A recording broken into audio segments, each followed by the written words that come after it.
My son Michael stared intently at his eggs Benedict, refusing to meet my eyes as Rebecca, my daughter-in-law's perfectly manicured hand, reached across the table to touch my arm with mock concern.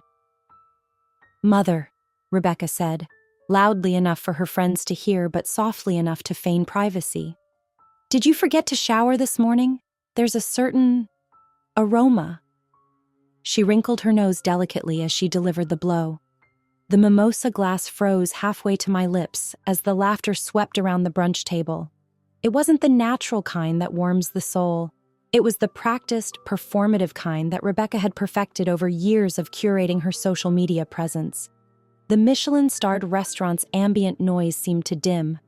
Rebecca's friends, 3 impeccably dressed women with identical highlighted hair and calculating eyes, exchanged glances. One covered her mouth to suppress a giggle.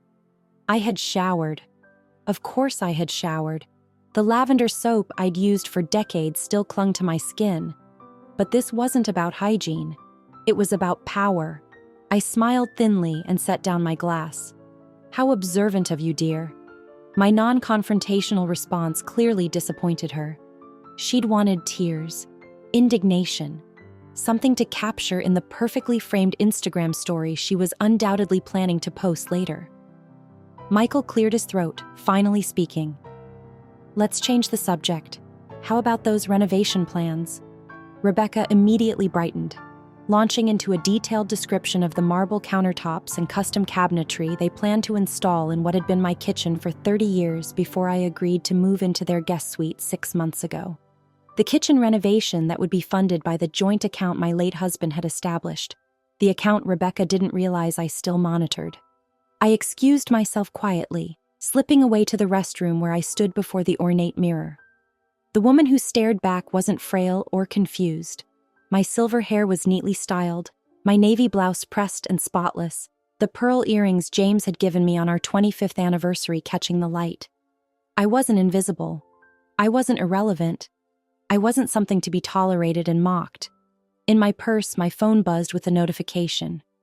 A fund transfer of $12,000 had just been processed from the joint household account to Lux Design Concepts, a company I'd never heard of. I took a deep breath and straightened my shoulders. This wasn't the first questionable transaction I'd noticed, but something about today's humiliation crystallized my resolve. It was time to start paying closer attention. The weeks following the brunch incident unfolded in a series of quiet revelations. I began watching Rebecca's movements through the house with new awareness, noting patterns I had previously dismissed as merely annoying quirks of a different generation. When she thought I was napping, Rebecca would take business calls in the sunroom, her voice shifting into something harder, more calculated than the syrupy sweetness she affected around Michael. I started leaving my phone on record, tucked beneath a decorative pillow, capturing conversations that painted a very different picture of my daughter-in-law's business acumen. "The old lady has no idea," she said to someone named Jared one Tuesday afternoon. "We've got her convinced we're investing in property improvements, but half of it is going toward the Aspen opportunity. Once we've secured the Wellington investors, we'll have enough leverage to approach the board." I didn't know what the Aspen opportunity was, but I knew it wasn't the kitchen renovation they'd promised when convincing me to sell my home of 40 years and move into their guest suite. Michael was rarely home, traveling 4 days a week for his consulting position. In his absence, Rebecca's performance of dutiful daughter-in-law evaporated. The thermostat in my room was perpetually set too cold. My favorite shows mysteriously disappeared from the recorded list on the television. Small inconveniences that could be dismissed as forgetfulness on my part. But I wasn't forgetting. I was documenting. One rainy Thursday, while Rebecca attended her weekly spa appointment, I slipped into their home office. My hands didn't shake as I powered on the computer. Michael still used our family birthdays as passwords, a careless habit I'd warned him about for years. Now that carelessness worked in my favor. The financial records opened before me like a map to betrayal. Multiple transfers from the joint household account, the one originally established for family emergencies by my late husband, now funneled into an LLC called Summit Ventures. Regular withdrawals in neat, precise amounts. $5,000, $12,000, $8,500. All authorized with digital signatures bearing my son's name, though the timestamps often coincided with his business trips. I took photos of the screen with my phone, my breath steady, my hand sure. That night at dinner, Rebecca served roasted chicken with a side of subtle condescension. "I've been thinking, Marianne," she said, cutting her food into perfect tiny bites. "You've seemed a bit confused lately, leaving the kettle on, forgetting appointments." Michael glanced up, concern creasing his brow. "Mom, have you been forgetting things?" I had not left the kettle on. I had not missed any appointments, but I recognized the groundwork being laid. "I'm perfectly fine," I said, meeting Rebecca's gaze directly. Her smile tightened. "Well, we worry. At your age, it's common for certain cognitive issues to emerge." Later, I discovered 3 browser tabs open on our shared tablet. Signs of early dementia, how to approach estate planning with declining parents, and guardianship for elderly relatives. The trap was being set. Not just financial manipulation, but a systematic erasure of my competence, my autonomy, my very self. I closed the tablet and walked to the window, watching rain track down the glass. In the reflection, I saw not an elderly woman fading into irrelevance, but the financial controller who had managed our family business for 30 years before retirement. The woman who had navigated recessions, expansions, and the complex tax implications of international contracts. Rebecca had no idea who she was truly dealing with. The discovery came on an ordinary Tuesday, the kind of rainy afternoon that normally would have found me reading by the window. Rebecca had gone to her charity committee meeting, an event that somehow required a new designer outfit each month. Michael was in Chicago for a conference, his absence a familiar void in the too large house. I used his absence to make a phone call I'd been contemplating for weeks. "Catherine Porter speaking." "Catherine, it's Marianne Whitfield." A pause, then warmth flooded the line. "Marianne, it's been, 3 years? How are you holding up since James passed?" Catherine had been our family attorney for decades before her retirement last year. More importantly, she had been my friend long before she became our legal counsel. "I need your expertise," I said, keeping my voice low despite the empty house. "And your discretion." 20 minutes later, I was recounting the financial discrepancies, the suspicious transfers, Rebecca's escalating comments about my mental faculties. "Have you confronted Michael?" Catherine asked. "He's rarely home, and when he is, Rebecca never leaves us alone. I'm afraid—" I took a breath. "I'm afraid she's influencing him in ways I hadn't anticipated. What do you need from me?" "I need to know what's still in my name, what I still have control over legally, and I need to understand what happens if they try to claim I'm incapacitated." Catherine's typing filled the silence. "The Whitfield Family Trust, that's still active with you as primary trustee. The house on Maple was sold. Proceeds went to the joint account with Michael as secondary. The business was sold 4 years ago, but the investment portfolio remains under Whitfield Holdings, LLC. I froze. "I'm still on the family LCL? According to records, you're still listed as managing member with 51% ownership. Michael has 49%. A cold clarity washed over me. My late husband's foresight, his insistence that I maintain controlling interest in our family assets despite my protests that I trusted our son completely, now seemed prophetic. "Catherine, I need one more thing. I need you to discreetly check something called Summit Ventures LLC. It's received over $200,000 from our family account in the past 6 months." While waiting for Catherine's investigation, I searched Rebecca's closet during her Pilates class. Behind the color-coordinated designer wear and shoes organized by season, I found a locked suitcase. The combination wasn't difficult. Rebecca's birthday, the same 4 digits she used for everything. Inside, passport copies, hers and Michael's, not mine, property brochures for luxury chalets in Aspen, and a folder labeled Whitfield Transition Plan. The contents turned my blood to ice.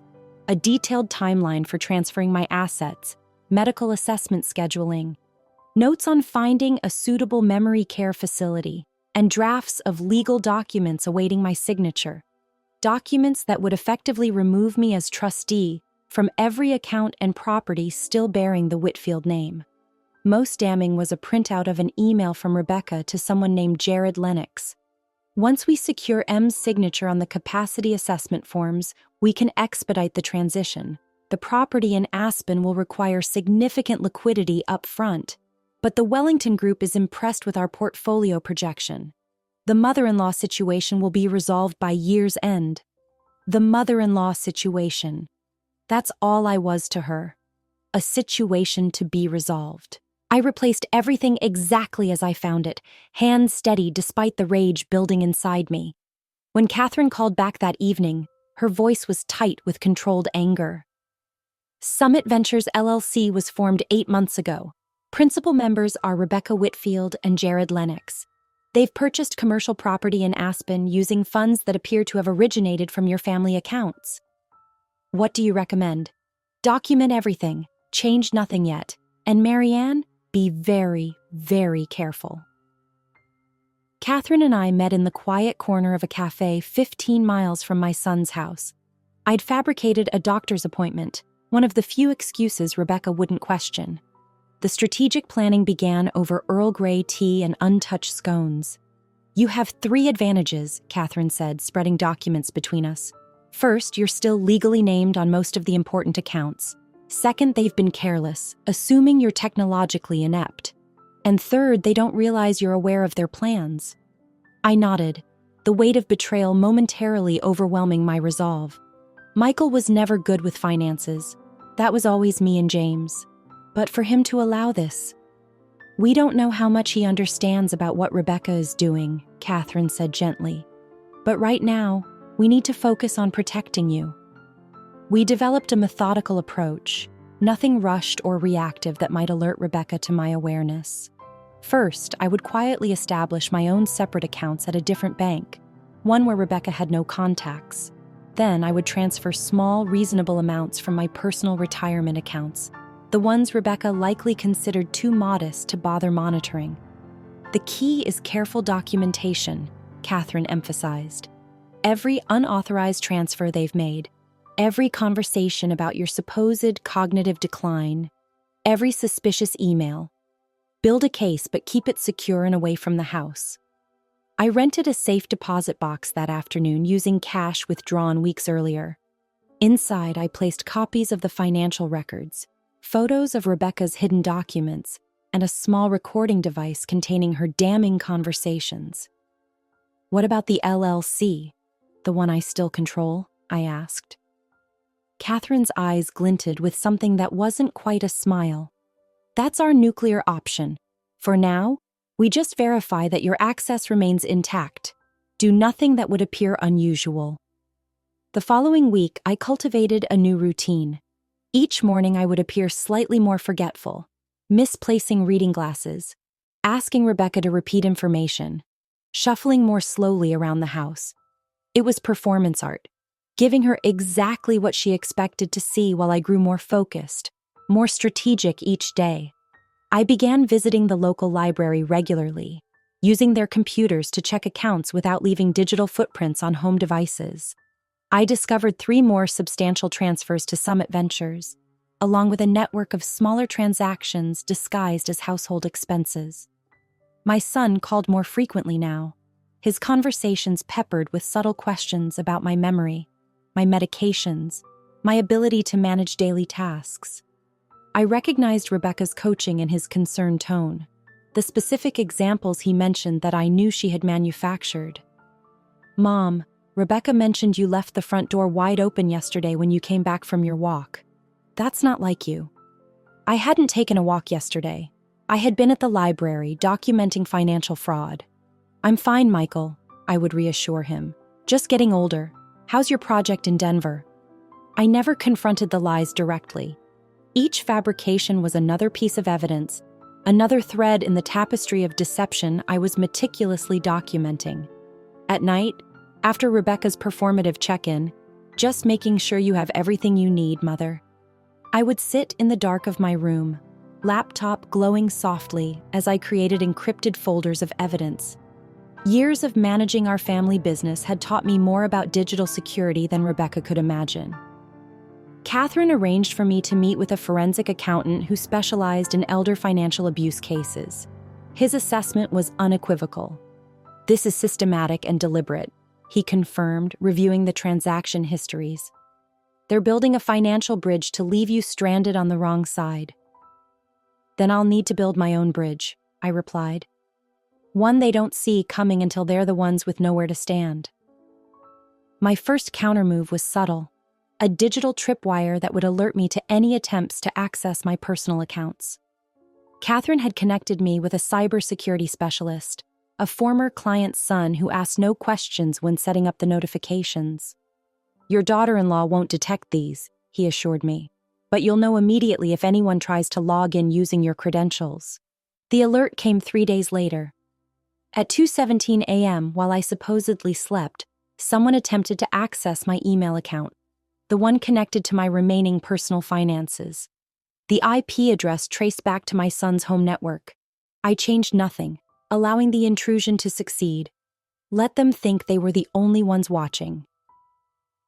My second move was establishing a secure financial position. I gradually transferred my personal retirement funds to new accounts under the guidance of Daniel Mercer, a financial advisor Catherine had vetted thoroughly.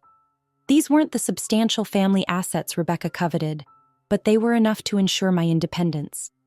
"They're looking at the wrong queen on the chessboard," Daniel remarked after reviewing the complex network of accounts Rebecca had established. "They're so focused on the family trust that they're overlooking your personal holdings." My third move required physical stealth. During a weekend when Michael and Rebecca attended a charity gala in the city, I retrieved the original trust documents from the home safe. Michael still used the same combination, his childhood dog's birthday, another sentimental weakness that played to my advantage. The documents confirmed what Catherine suspected. While Rebecca had been maneuvering Michael toward gaining control of various accounts, she had overlooked a crucial detail in the trust's succession clauses. My late husband had included a provision requiring independent medical certification from 2 separate physicians before any trustee could be removed for capacity reasons. One doctor might be manipulated. 2 would be more challenging, especially with the documentation I was building. I photographed every page, returned the originals, and left the safe exactly as I found it. The following week brought a new development. Rebecca began leaving brochures for Oak Ridge Gardens, an assisted living facility, casually strewn on the coffee table. The glossy pages showcase smiling elderly residents engaged in watercolor classes and gentle yoga, a sanitized vision of what Rebecca clearly saw as my future. "It's not that we want you to go anywhere," she said sweetly when I asked about them, "but Michael and I worry about you being alone when we travel. It might be nice to have more appropriate companionship." I nodded, feigning consideration. Perhaps I should tour the place. Her eyes lit with triumph. "I've already arranged a visit for next Thursday." Perfect. I needed her overconfident, making bolder moves that would be easier to document. The tour was illuminating, though not in the way Rebecca intended. While she conversed with the director about transition timelines and cognitive assessment protocols, I slipped away with a staff nurse whose name badge indicated she'd worked there for 15 years. "My daughter-in-law seems very interested in your memory care unit," I said conversationally. "Does she have another relative here?" "Oh, yes," the nurse replied. "Mrs. Lennox, her mother-in-law from her previous marriage. Been with us almost 3 years now." Previous marriage. The name Lennox, the same as Rebecca's business partner Jared. A quick online search later confirmed what I suspected. Rebecca had been married before, briefly, to Jared Lennox's brother, a marriage Michael had never mentioned. That evening, I made my fourth move. I contacted Charles Winston, an old friend who had remained on the board of Whitfield Industries after we sold the company. "I need to review some of the original sale provisions," I explained, specifically the non-compete clauses and intellectual property protections. "Any particular reason?" Charles asked carefully. "Just some estate planning updates," I replied. my voice steady, making sure everything is properly protected for the next generation. The pieces were aligning, not retaliation, not yet, just careful positioning before the game truly began. The first indication that Rebecca sensed something amiss came during Sunday dinner. Michael had returned from his business trip, exhausted but present for the first time in weeks. Rebecca had prepared an elaborate meal, her showpiece roast and seasonal vegetables, served on the fine china we typically reserved for holidays. "I tried to access the Bridgewater investment account today," she mentioned casually, passing the sauce boat to Michael. "Oddly, there seems to be some verification issue. Marianne, did you happen to change any of the security questions recently?" Her tone was light, but her eyes were sharp, calculating. She'd detected one of my digital tripwires. Security questions? I widened my eyes slightly. "I'm not sure I remember setting those up in the first place. You know how these online systems confuse me." Michael chuckled indulgently. "Mom never did embrace technology. Remember how she insisted on paper statements for years?" Rebecca's smile didn't reach her eyes. "Perhaps we should help you update all your security information. Make things simpler." "That would be lovely, dear," I replied, cutting my meat with deliberate slowness. Later that evening, my phone buzzed with a notification. Another attempt to access my email account, this time using the password recovery option. They were growing bolder, less careful. The next morning brought another development. Rebecca suggested a new sleeping arrangement. "Michael and I have been talking," she said over breakfast, her voice dripping with concern. "We're worried about you navigating those stairs at night. We think it might be better if you moved to the downstairs guest room." The downstairs room, farther from their bedroom, with a door that opened directly to the backyard rather than the main hallway. Isolation dressed as consideration.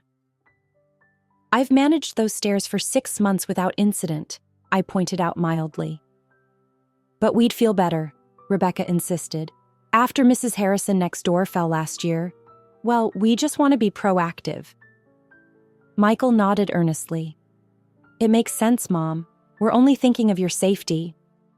I recognized the tactic, the united front, the reasonable concern impossible to argue against without seeming irrationally stubborn. I acquiesced, allowing them to help move my belongings downstairs that weekend. What they didn't realize, the new room gave me more privacy, more freedom to slip out unnoticed. A tactical error on their part. The following week, Rebecca escalated further. I returned from my book club, actually a meeting with Catherine, to find a young woman in scrubs sitting in the living room. "Mother, this is Nadia," Rebecca announced. "She's a home health aide who'll be checking in on you a few times a week." I hadn't agreed to this, hadn't been consulted. "I don't recall discussing home health assistance," I said carefully. Rebecca's smile tightened. "Michael and I arranged it. Just a precaution after you seemed so confused about your medication schedule yesterday." Another fabrication. I hadn't missed any medications. "How thoughtful," I replied, meeting Nadia's uncomfortable gaze. The young woman clearly sensed she was being drawn into something complicated. Later, when Rebecca stepped out, Nadia approached me hesitantly. "Mrs. Whitfield, I should explain. I was told you have early-stage dementia requiring supervision." "And what do you observe?" I asked quietly. She hesitated. "You seem perfectly oriented to me. My grandmother had dementia. This doesn't look like that." I nodded. "Would you be willing to document your professional observations? I may need them." That evening, Michael confronted me alone, the first direct approach. "Mom, Rebecca's worried you're becoming paranoid. She says you've been secretive, asking her aide inappropriate questions." I met my son's gaze steadily. "Do you believe I'm becoming paranoid, Michael?" He looked away first. "I don't know what to believe anymore. Rebecca handles so much of our affairs." His words trailed off, revealing the extent of his abdication.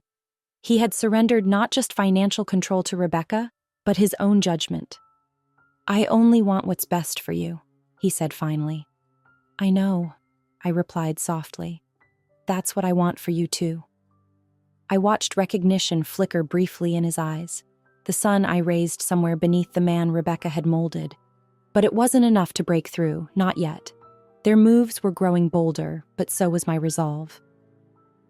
The conflict escalated swiftly after my conversation with Michael. Rebecca installed safety features throughout the house.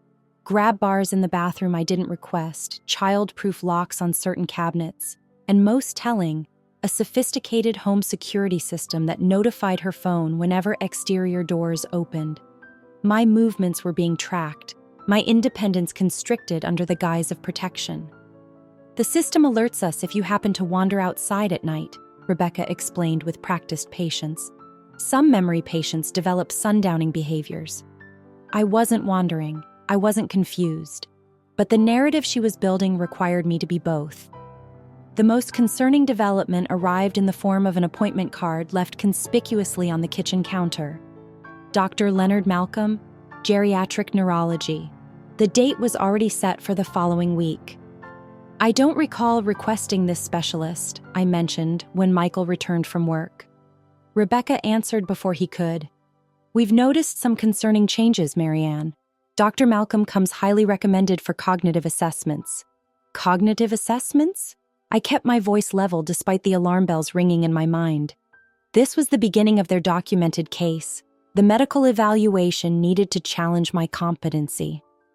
Just routine, Michael assured me, not meeting my eyes. Dad would want us to be thorough about your health. The invocation of my late husband. A manipulation tactic designed to silence objection. If only they knew how thoroughly James had prepared me for this possibility. His whispered warnings during his final months. Never let anyone make you doubt yourself, Marie. You're the strongest person I've ever known. That night, I placed an urgent call to Catherine from the privacy of the backyard.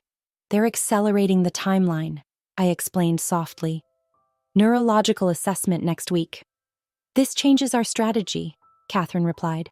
We need to activate our contingency plan now. Are you ready? I took a deep breath. Yes. The next morning, I noticed Rebecca photographing the contents of my medicine cabinet while I supposedly napped. Later, she helpfully reorganized my personal financial documents, undoubtedly documenting everything she found. The charade of care had become a systematic surveillance operation. Most concerning was the appearance of a document on Michael's desk, partially visible when I delivered his clean laundry. The header read, Temporary Guardianship Petition. They were preparing legal action and soon. I made my move the following day. While Rebecca attended her luxury spa appointment, I contacted the bank where the joint family account was held, the one funding their Aspen venture and Rebecca's extravagant lifestyle. This is Marianne Whitfield, I said calmly to the private banking manager. I need to verify the signatories on account ending in 8742. Of course, Mrs. Whitfield. I have you, Michael Whitfield, and Rebecca Whitfield as authorized parties. And am I still listed as the primary account holder? Yes, ma'am. The account was established in your name with the others added subsequently. Then I'd like to place a temporary freeze on all transactions over $1,000. There was a pause. May I ask the reason? I have reason to believe unusual activity is occurring. I'm requesting this freeze while I conduct a review of recent transactions. I provided the necessary verification details, confirmed that no notification would be sent to the other signatories, and completed the security process.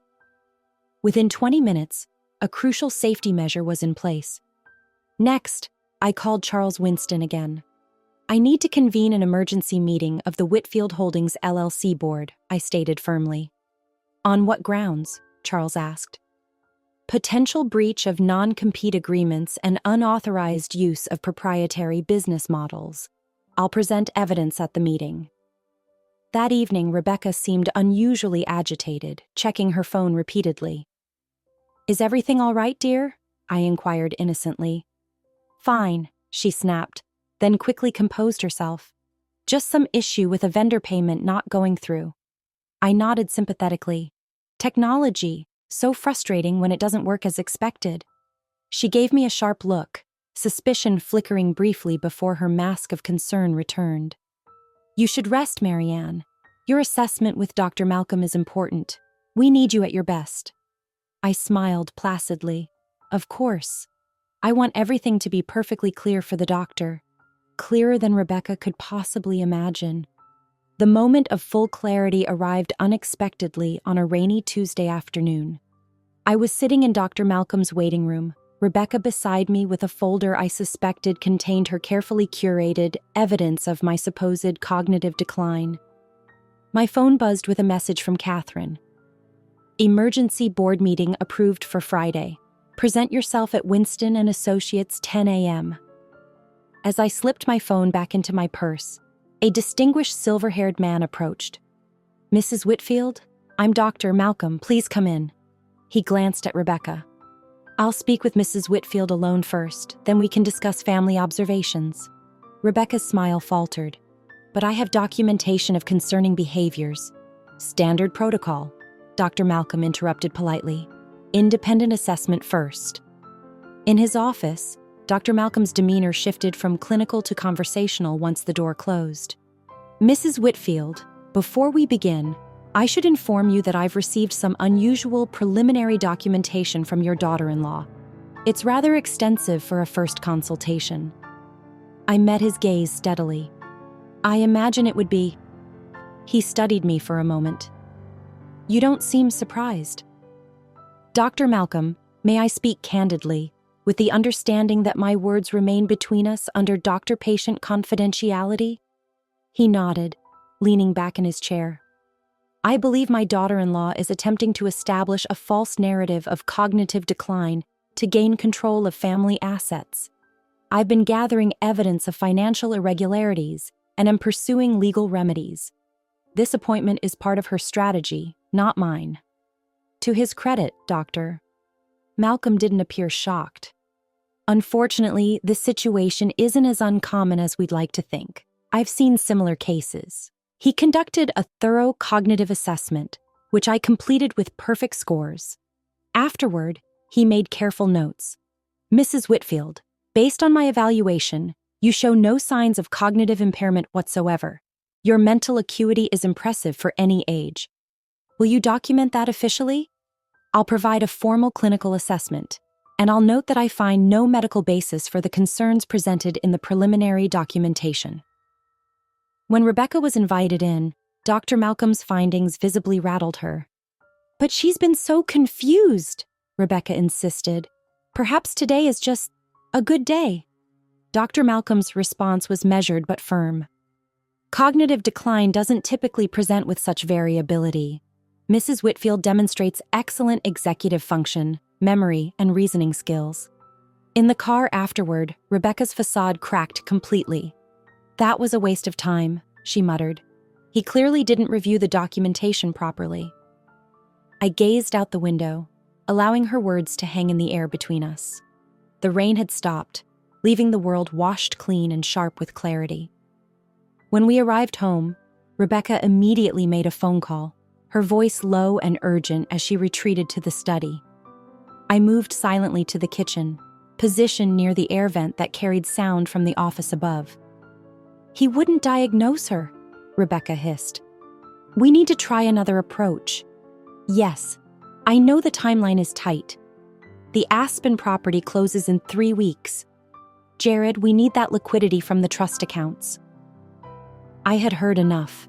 The depth of the conspiracy unfolded fully before me. Not just financial manipulation, but a coordinated effort to erase my autonomy, medicalize my resistance, and systematically strip my assets. My phone buzzed again. Daniel Mercer this time. "Attempted large withdrawal from joint account denied due to your freeze." Second attempt made 20 minutes later. The pieces aligned with perfect, terrible clarity. Rebecca wasn't just planning to control my assets. She was actively moving to drain them before I could act. The Aspen property purchase was imminent. The guardianship petition was prepared. The timeline had accelerated because funds were being blocked. That evening, Michael returned home early, his expression troubled. "Mom, we need to talk. The strangest thing happened today. The board secretary called about an emergency meeting of Whitfield Holdings, something about potential breaches of non-compete agreements." Rebecca froze in the doorway behind him, color draining from her face. Oh, I said calmly. That does sound serious. The thing is, Michael continued, they said you called the meeting, but Rebecca told me you haven't been involved in company business for years. I smiled serenely. That's not entirely accurate, dear. I've been more involved than anyone realized. Rebecca's phone clattered to the floor. In that moment of shocked silence, everything crystallized. I wasn't fighting just for my assets or my independence. I was fighting for justice, for recognition, for the truth, and I was finally ready to bring everything into the light. The morning of the emergency board meeting dawned bright and clear, as if the universe itself approved of what I was about to do. I dressed with deliberate care, a tailored navy suit I hadn't worn since James's funeral, pearl earrings, my hair neatly styled. Not the image of a confused elderly woman, but of the business executive I had been for 3 decades. Michael insisted on driving me. His curiosity clearly piqued. Rebecca had invented an emergency appointment she couldn't reschedule, her absence conspicuous. "Mom, what's this really about?" Michael asked as we drove. "Rebecca thinks you're confused about company matters." "Does she?" I kept my voice neutral. Then why did she and Jared Lennox approach the Wellington Group about investment opportunities using Whitfield Holdings' proprietary client cultivation strategy? Michael's hands tightened on the steering wheel. "How do you know about the Wellington meeting?" I turned to study my son's profile. "The better question, Michael, is how much do you actually know about your wife's business dealings?" The conference room at Winston & Associates filled quickly. 5 board members, Charles Winston, Catherine Porter, and the company's chief legal counsel. Michael sat beside me, increasingly uncomfortable as he noted the formal atmosphere. "I call this emergency session to order," Charles began, nodding respectfully in my direction. "Mrs. Whitfield has raised serious concerns regarding potential unauthorized use of company assets and violation of non-compete clauses." I stood, distributing folders to each person present. "Before we begin," I said calmly, "I'd like to address the elephant in the room. Some of you may have heard rumors about my cognitive health. Page 1 contains the official assessment from Dr. Leonard Malcolm confirming I am of sound mind and excellent cognitive function for my age or any age." Michael shifted beside me, flipping through the documents with growing agitation. Pages 2 through 17 detail financial transfers from Whitfield family accounts to Summit Ventures LLC, a company jointly owned by Rebecca Whitfield and Jared Lennox. Pages 18 through 22 show how Summit Ventures has been approaching Whitfield Holdings' existing clients using our proprietary business models. The room grew utterly silent as board members reviewed the evidence. "This constitutes a clear violation of the non-compete agreement signed when we sold the operational portion of the business," I continued. "More concerning is that these activities have been funded through unauthorized transfers from accounts where I am the primary holder." Michael stood abruptly. "I need to make a call." "Sit down, Michael," I said firmly. "We're not finished." For the next 30 minutes, I methodically presented evidence of every financial maneuver, every deception, every attempt to undermine my authority and independence. The board members' expressions shifted from surprise to concern to outrage. "Given these findings," Charles finally said, "what actions are you requesting from the board?" "3 things," I replied. "First, immediate enforcement of all non-compete provisions against Summit Ventures LLC. Second, a formal investigation into potential client poaching. Third, reinstatement of my active role on this board to ensure proper oversight moving forward." The vote was unanimous. Even Michael, pale and shaken, raised his hand in agreement. As the meeting concluded, I made one final announcement. "I've taken additional steps to secure my personal assets. Effective immediately, I've removed Rebecca Whitfield as a signatory on all Whitfield family accounts. I've also filed a formal complaint with the state's Elder Protection Division regarding attempted financial exploitation." Michael followed me out in stunned silence. In the lobby, he finally spoke. "Mom, I had no idea.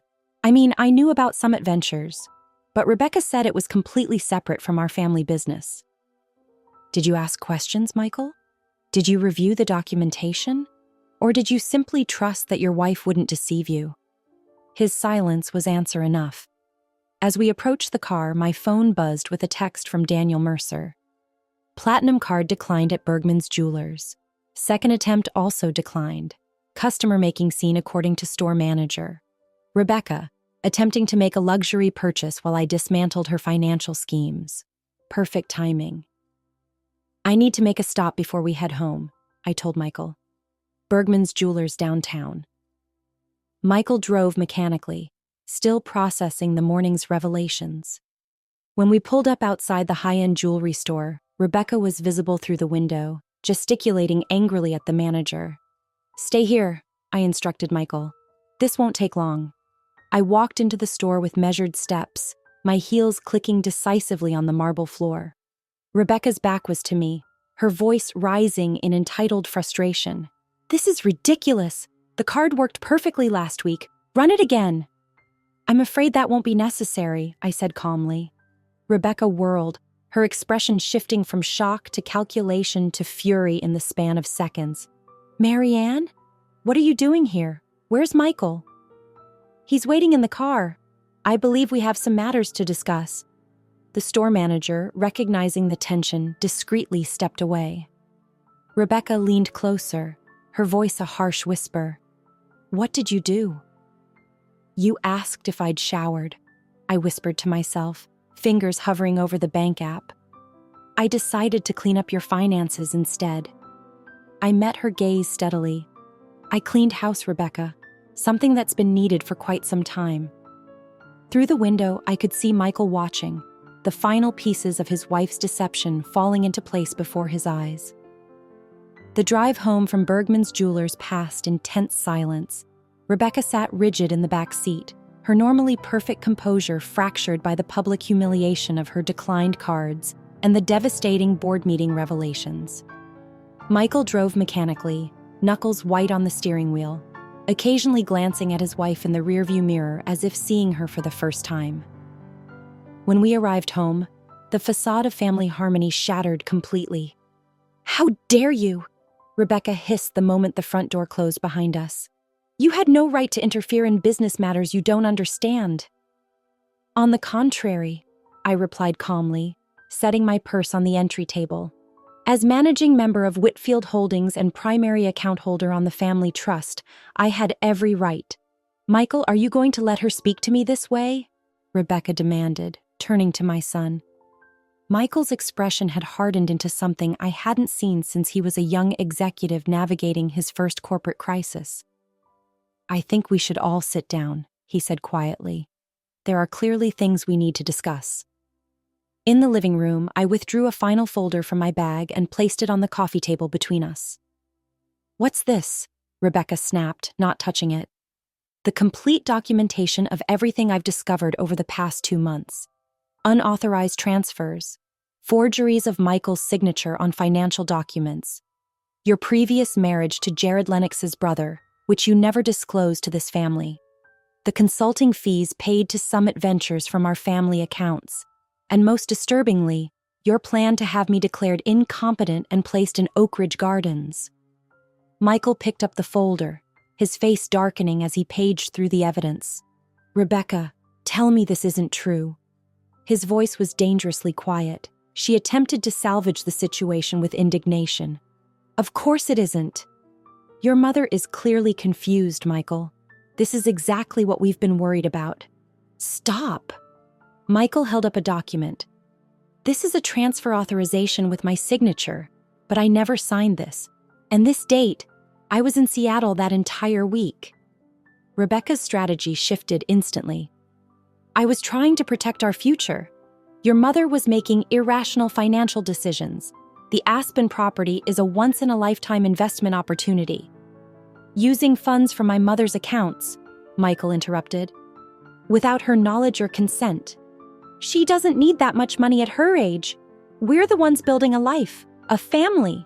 She refused to see reason about downsizing to Oak Ridge. I interrupted calmly. "Like your former mother-in-law? The one you and Jared placed there 3 years ago after a similar pattern of financial maneuvering?" The color drained from Rebecca's face. Michael looked between us, stunned. "Former mother-in-law? Rebecca, what is she talking about? It wasn't like that, Rebecca whispered. It was exactly like that, I countered. I spoke with Eleanor Lennox last week. She was quite illuminating about the pattern you and Jared established before you moved on to our family.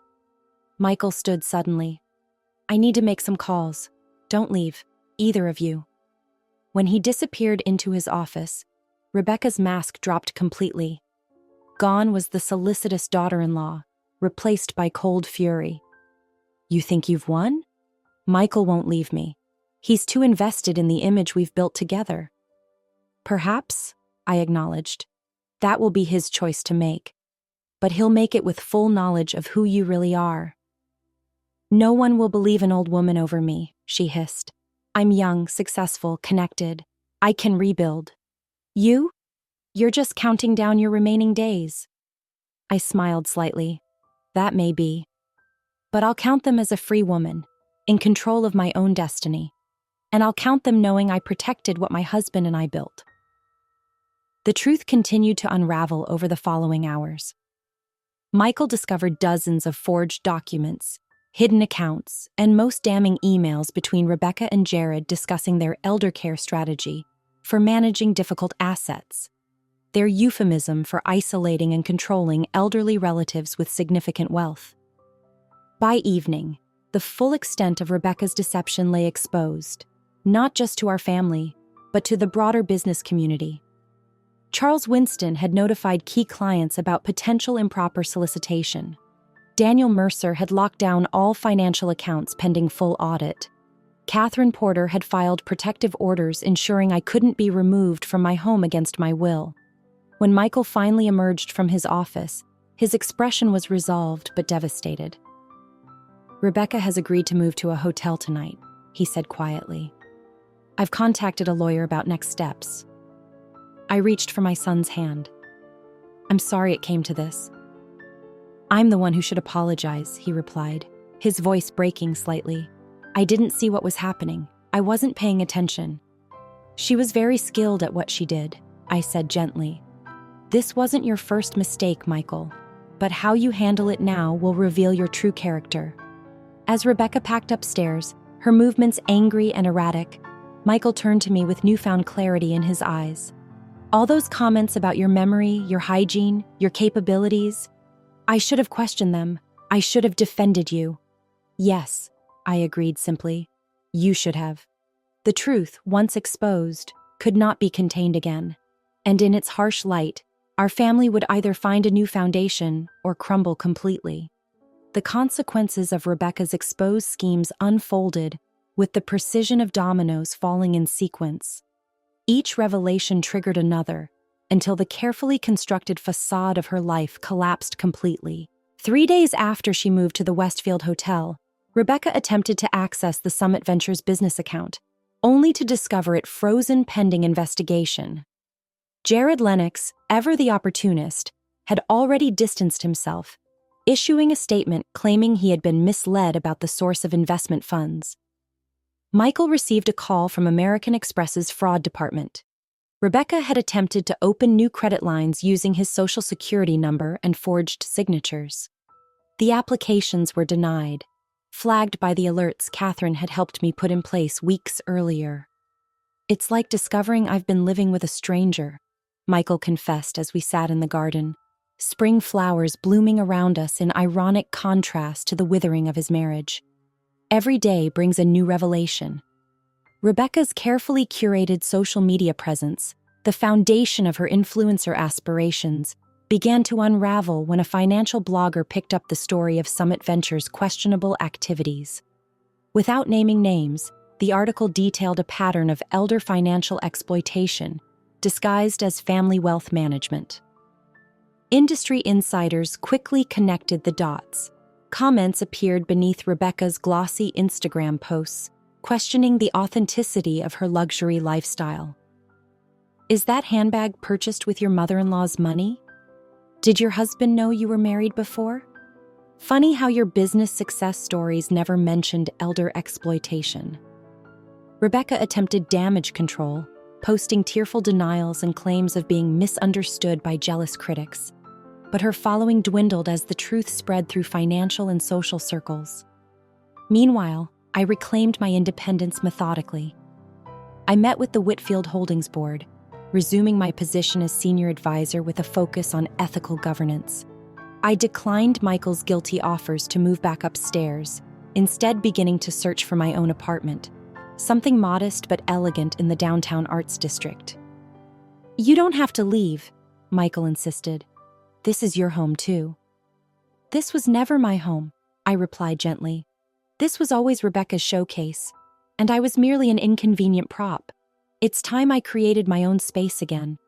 The most satisfying consequence came unexpectedly. Eleanor Lennox, Rebecca's former mother-in-law, contacted me through Catherine after learning of the Whitfield Holdings investigation. "I never had the resources to fight back the way you did," she explained when we met for coffee. Her hands trembled slightly, whether from emotion or the medication Oak Ridge Gardens prescribed, I couldn't tell.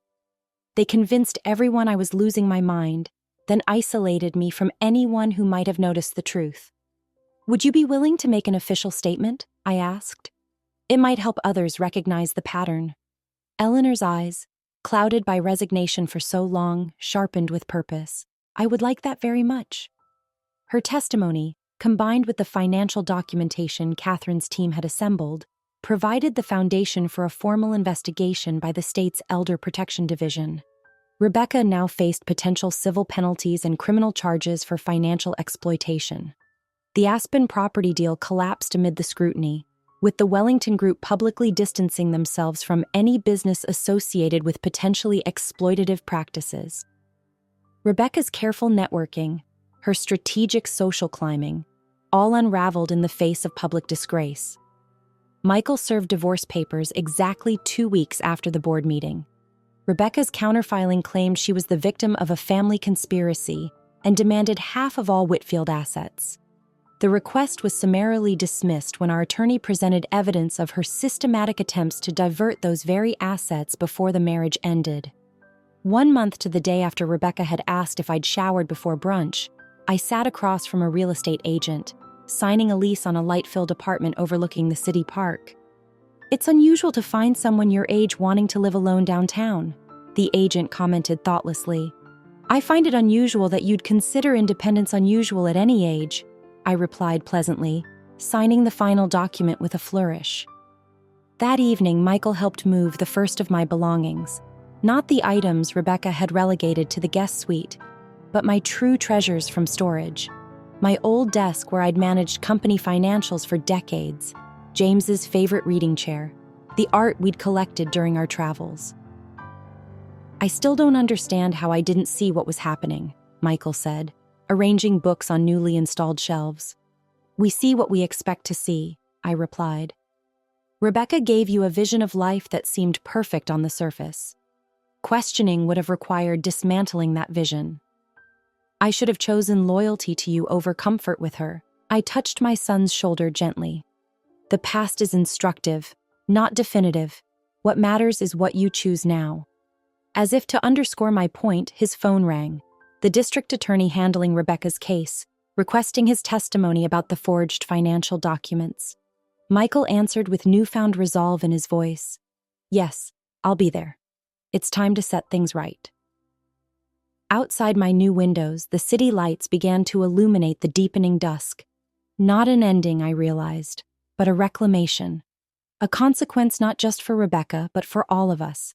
The consequence of finally seeing truth clearly and having the courage to act upon it. 6 months later, I stood at the podium of a downtown conference center, surveying the attentive audience before me.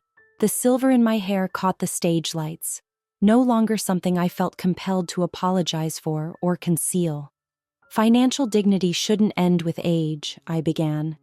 Yet too many of us find ourselves gradually silenced, our autonomy questioned, our competence doubted, often by those claiming to protect us. The Elder Financial Empowerment Summit had drawn over 200 attendees, financial advisors, elder law attorneys, and most importantly, seniors themselves. The event had been Catherine's idea, but bringing it to life had become my purpose over the past months. My own experience isn't unique, I continued.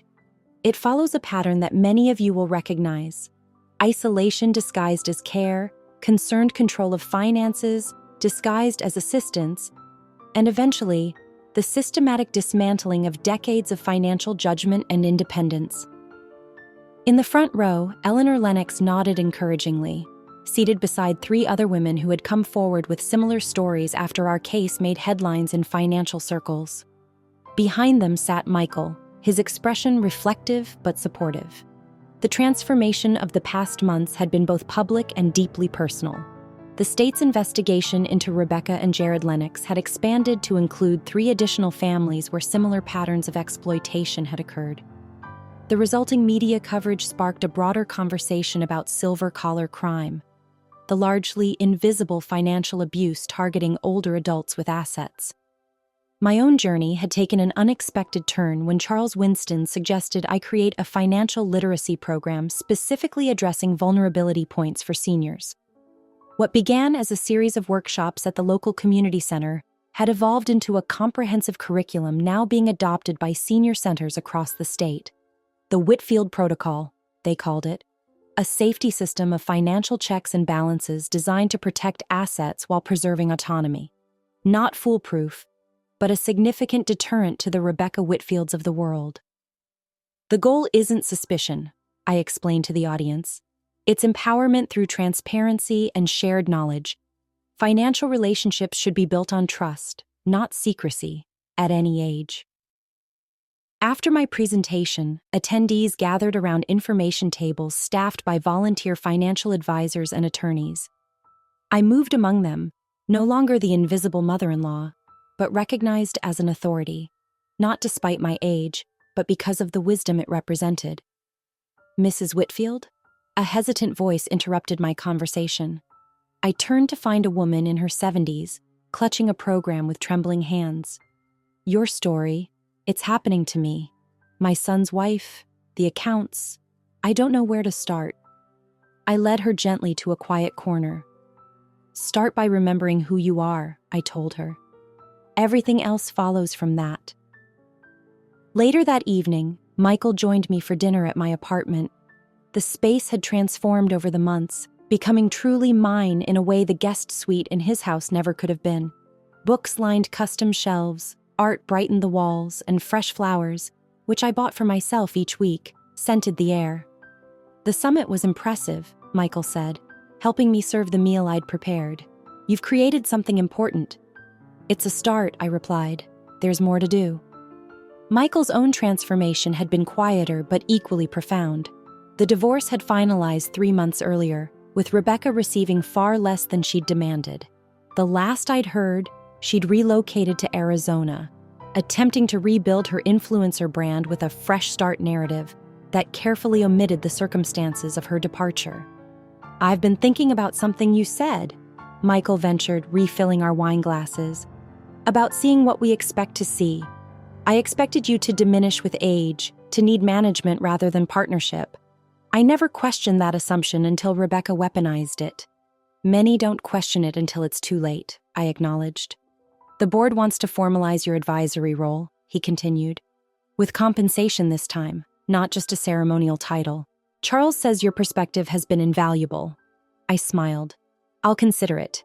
Part-time only. I have other priorities now.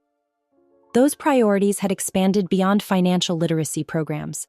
I had reconnected with friends long neglected during my months in Rebecca's household. I joined the symphony board, resuming a passion for music that James and I had shared. Most surprisingly, I'd begun dating, cautiously, selectively, but with genuine enjoyment of male companionship without expectation or pressure.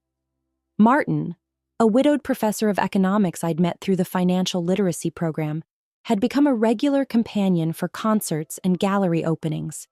We were having dinner the following evening, our 5th date, not that I was counting. As Michael helped clear the dishes, his expression grew serious. I know I've said it before, but I am truly sorry for failing to see what was happening.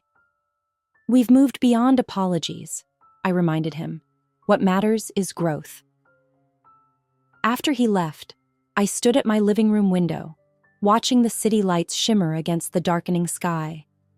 6 months earlier, I had stood in Rebecca's bathroom, enduring her mockery about whether I'd showered, feeling invisible and diminished. Now I occupied a space, both physical and metaphorical, that was entirely my own. The same woman who had asked if I'd showered was facing potential criminal charges, her carefully constructed facade of success dismantled by her own actions. But this wasn't about revenge. It was about restoration, of dignity, of agency, of truth. My phone chimed with a message from Eleanor. 3 more women reached out after your talk today. When can we meet them? I smiled, typing a quick response. The work continued, not just for me, but for every person who had ever been dismissed, diminished, or devalued because of their age. Rebecca had asked if I'd showered. What she'd never understood was that I had spent a lifetime building a legacy of integrity that couldn't be washed away by her manipulations. In trying to erase me, she had only succeeded in revealing her own emptiness. I moved away from the window, toward the desk where my next workshop presentation awaited completion. The title at the top of the page read simply, "Reclaiming Your Financial Voice, It's Never Too Late to Be Heard." And in that moment, I knew with absolute certainty that it was true.